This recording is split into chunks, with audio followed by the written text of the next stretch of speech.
ဟယ်လိုအားလုံးပဲမင်္ဂလာပါဒီနေ့တော့စုကအိမ်မှာအမဲသားမြင့်ချင်လေးချက်ဖြစ်ပါတယ်မြင့်ကိုတော့အိမ်မှာပဲအချင်လောက်ထားတာဖြစ်ပြီးတော့မြင့်လေးတွေကတကြွကြွနဲ့တော်တော်လေးလဲစားလို့ကောင်းတယ်သူတို့အမဲသားနေရာမှာတခြားကြိုက်တဲ့အသားကိုထည့်ပြီးတော့ချက်လို့ရပါတယ်ခေတ္တဆိုရင်တော့ဆွေးဗီဒီယိုလေးကိုအဆုံးလိုက်ကြည့်ပေးအောင်နော်စုကတော့အမဲသားကို30သားလောက်တုံးထားပါတယ်တခါရဲ့တုံးလေးတုံးထားပြီးတော့မှသူ့တွေကိုထောင်းထားတဲ့ဂျင်းလေးနဲ့ကြက်သွန်ဖြူလေးထည့်ပါမယ်ပြီးရင်တော့ဆွနေမုန့်လေးအနည်းငယ်ထည့်မယ်ရတာမုံလေးထည့်ပါမယ်အချိုမုံချက်သားမုံကျိုင်းတဲ့တရားကိုတုံးလို့ရတယ်ပြီးရင်တော့ဆူစားလေးထည့်မယ်မဆလာလေးနဲ့ငယ်ထည့်ပါမယ်ညှို့သီးရောင်တင်မုံကိုတော့ဟင်းကိုအရောင်ရဲရဲလေးလိုချင်တာမို့လို့ဆူကလက်ဖက်စားစုံလေးနဲ့လေးစုံလောက်ထိထည့်ထားပါတယ်ပြီးရင်တော့တေချာလေးသမတော့အောင်နေပြီးတော့နှက်ထားပြီးမှဖြစ်ပါတယ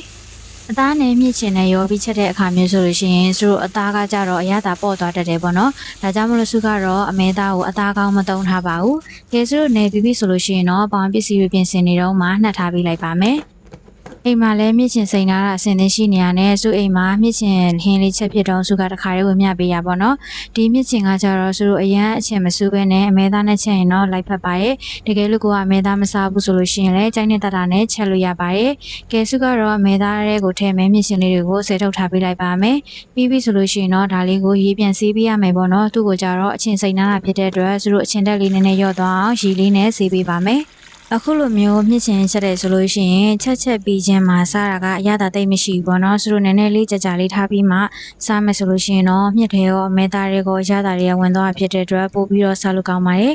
ကဲစုမြင့်လေးတွေစေးထားပြီးပြီဆိုလို့ရှိရင်တော့ရေစစ်ထားလိုက်ပါမယ်မြင့်လေးတွေကတော့ရနေပြီပေါ့နော်ကျန်တဲ့ဘာပစ္စည်းလေးတွေကိုလည်းပြင်ဆင်ပေးပါမယ်ကျက်သွန်နီတစ်လုံးခွဲစာလောက်ကိုစုကထည့်ပါမယ်ဟင်းချင်မှာဆိုတဲ့အတွက်စုကကျက်သွန်နီကိုများများလေးထည့်ထားရပေါ့နော်ကျက်သွန်အချိုးတက်လေးကလည်းပို့ပြီးတော့စားကောင်းစေပါတယ်ပြီးပြီဆိုရင်တော့ခရမ်းညစ်ဒီလေးကိုတော့တစ်လုံးမဲ့ထည့်မယ်မြင့်ချင်ဖြစ်တဲ့အတွက်မထည့်ချင်လည်းရပါတယ်ခရမ်းညစ်ဒီလေးလေးပြီးပြီဆိုတော့စပြီးတော့ချက်ပါမယ်ချက်မဲ့ဦးတွေကိုစုတို့စီလေးနဲ့ငယ်ထည့်မယ်စီပူလာရင်တော့စနေလေးထည့်ပါမယ်ပြီးတာနဲ့လိထားတဲ့ကျက်သွန်နီလေးကိုအရင်ဆုံးစီသက်ပေးပါမယ်တကယ်လို့စီမသက်ချင်မှုဆိုရင်လည်းစုတို့တစ်ခါလေးလုံးပြီးတော့ချက်လိုက်လေးရတယ်ပေါ့နော်စုကတော့ဒီနေ့စီသက်ပြီးတော့ချက်မှာပါစုတို့ကျက်သွန်နီလေးတွေကိုနည်းနည်းလေးအယောင်လေးနှောင်းလောက်စီသက်ပြီးပြီဆိုလို့ရှိရင်တော့လိထားတဲ့ခရမ်းညစ်ဒီလေးတွေထည့်ပါမယ်ခရမ်းညစ်ဒီကိုတော့စုကအချင်းစူးမှဆိုလို့ဒါအများကြီးမထည့်ဘူးပေါ့နော်တစ်လုံးစာလောက်ပဲထည့်ထားပါတယ်တကယ်လို့မထည့်ဘဲနဲ့ချက်ချင်တယ်ဆိုရင်လည်းချက်လို့ရတယ်စုတို့ခရမ်းညစ်ဒီလေးတွေကိုနည်းနည်းလေးအနှစ်ကျသွားအောင်လို့ချက်ပေးလိုက်ပါမယ်ပြီးတာနဲ့ရုပ်သီးရောင်တင်မုံလေးနှစ်စုံကိုပါတစ်ခါလေးထည့်ပြီးတော့စီသက်ပေးလိုက်ပါမယ်ခဏလောက်မှွေပြီးတာနဲ့စူရိုဒီတဲကိုအစွမ်းနာကအရသာနှက်ထားတဲ့အမဲသားလေးတွေထည့်ပါမယ်။အမဲသားလေးလုံးရအောင်မှဖြစ်တဲ့အတွက်ကျက်သွန်နဲ့ခရမ်းညင်လေးတွေကတော့အနှစ်ကျသွားကြမလို့ပေါ့နော်ဒီလောက်အနေထားလောက်ဆိုရင်အမဲသားထည့်လို့ရပါတယ်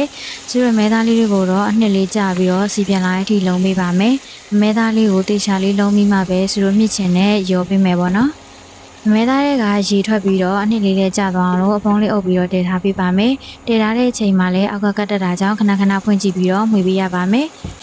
စုရိုဟင်းကိုတည်ထားလိုက်တာအခုဆိုလို့ရှိရင်ကျက်သွန်နဲ့ခရမ်းညင်လေးတွေကလည်းအနှစ်ကျပြီးတော့စီလေးတော့ပြန်လိုက်ပေါ့နော်လုံးဝစီပြန်ပြီးတော့အနှစ်ကျသွားတဲ့ဒီတေချာလေးမှွေပြီးလိုက်မယ်အခုလိုမျိုးလေးစီပြန်လာပြီဆိုရင်တော့စုရိုမြင့်ချင်လေးထည့်လိုက်ပါမယ်မြင့်ချင်ကိုတော့စုကခက်များများလေးထည့်ထားရပေါ့နော်မြင့်ချင်လေးကတကြွကြွနဲ့တော်တော်လေးစားလို့ကောင်းပါတယ်မြင့်ချင်နဲ့မဲသားနှစ်တွေတေချာလေးနှံ့သွားအောင်လို့မှွေထားပေးလိုက်ပါမယ်ပြီးပြီဆိုရင်တော့စုတို့ကသူ့ထဲကိုရေလေးမြုပ်ယုံထည့်ပြီးတော့မှမြင့်ချင်တွေမဲသားတွေနိုးလာတဲ့ထိတည်ပြီးမှပေါ့နော်တေချာလေးသမတော့အောင်မှွေပြီးပြီဆိုလို့ရှိရင်တော့ရေထည့်ပါမယ်ရေကိုတော့အလုံးမြုပ်သွားအောင်ထည့်လိုက်မယ်ပြီးပြီဆိုလို့ရှိရင်တော့တေချာလေးပေါ့လာအောင်တည်ပြီးတော့မှမဲသားတွေမြင့်ချင်တွေတေချာလေးနိုးသွားတဲ့ထိတည်ပြီးတာပါမယ်တည်ထားလိုက်တာအနံ့လေးလည်းထွက်လာပြီးတော့အခုလိုမျိုးလေးစူပွက်လာပြီဆိုလို့ရှိရင်တော့အရသာမုံနဲ့စားလေးထည့်ပါမယ်ပြီးရင်တော့အရသာမုံလေးတွေပြောင်းဝင်သွားအောင်လို့ခဏလောက်မှွေပေးလိုက်မယ်ပြီးတာနဲ့ဒါလေးကိုတေချာလေးစုပွက်ပြီးတော့အမဲသားတွေနူးလာတဲ့အထိတည်ပေးလိုက်ပါမယ်မြင့်ချင်ဝင်ကြတော့သူတို့အမဲသားနဲ့ပဲမဟုတ်ပဲနဲ့အမဲရိုးတို့ငါးကောင်းတို့နဲ့ချက်ရင်လည်းစားလို့ကောင်းပါရဲ့သူကတော့ဒီနေမဲသားကိုပဲသုံးပြီးတော့ချက်ပြထားရပေါ့နော်သူတို့တည်ထားလိုက်တာ15မိနစ်20လောက်ရောက်တဲ့အခါကျတော့အမဲသားတွေကလည်းနူးလာပြီးမြင့်ချင်လေးတွေကလည်းဣလာပြီပေါ့နော်ဒါဆိုလို့ရှိရင်တော့သူတို့ရဲ့ဟင်းအိုးလေးကရနေပါပြီရေအနေထားကလည်းကိုလိုချင်တဲ့အနေထားလောက်ရောက်ပြီဆိုလို့ရှိရင်တော့အရသာပုံကန်လေးမြည်ကြည့်ပါမယ်အားလုံးအဆင်ပြေပြီဆိုလို့ရှိရင်တော့သူတို့ရဲ့မြင့်ချင်ဟင်းလေးကပြီးသွားပါပြီအရန်လွယ်ကူပြီးတော့ချက်ရတာလည်းအချိန်မကြာဘဲနဲ့တော်တော်လေးလည်းစားလို့ကောင်းပါတယ်သူတို့ပကံထဲကိုခုထည့်လိုက်ပါမယ်အခုလိုမျိုးပဲဟင်းချက်နေမလို့နေဗီဒီယိုလေးတွေကိုစိတ်ဝင်စားရဆိုရင်တော့ဆီရဲ့ channel လေးကို subscribe လုပ်ပြီးတော့အားပေးခဲ့ပါအောင်ရှင်ဗီဒီယိုအသစ်တွေတင်တိုင်းတွေ့ရဖို့အတွက်လည်းဘေးနားကခေါင်းလောင်းလေးကိုလည်းနှိပ်ခဲ့ဖို့မမေ့ပါနဲ့အောင်နော်ဆီရဲ့ဗီဒီယိုလေးကိုအဆုံးထိကြည့်ရှုပေးလို့အထူးပဲကျေးဇူးတင်ပါတယ်နောက်ထပ်ဗီဒီယိုအသစ်တွေမှာပြန်လည်ဆုံတွေ့ကြပါမယ်ကျေးဇူးပါ